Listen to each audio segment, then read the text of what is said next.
तुमच्याकडे मोठी डिग्री नसेल तरी चालेल, पण मोठं स्वप्न असायला पाहिजे। ही गोष्ट आहे ओयोचे फाउंडर रितेश अग्रवाल यांची। रितेश ओडिशातील एका छोट्या गावात जन्मलेले।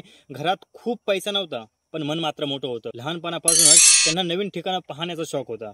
तो 18 वर्षाचा असताना दिल्लीला आला। स्वस्तात हॉटेल मिळत नसल्यामुळे नेहमी त्रास व्हायचा। रूम कधी घाणेरडी, कधी सर्व्हिस वाईट, कधी प्राइस जास्त। लोकांचे अनुभव सारखेच होते। रितेशने विचार केला, समस्या सर्वांना आहे, म्हणजे सोल्युशन मोठं असणार। त्याने छोट्या हॉटेलची टाइप करायला सुरुवात केली। त्यांना सांगितलं, मी तुमच्या हॉटेलची गुणवत्ता सुधारतो, रूम चांगल्या करतो आणि माझ्या नावाने बुकिंग मिळवून देतो। अशा प्रकारे तयार झालं OYO on your on rooms. सुरुवातीला लोकांनी हसू घेतलं, हा मुलगा काय करणार, हॉटेल बिझनेस एवढा सोपा आहे का? पण त्यांनी हार मानली नाही।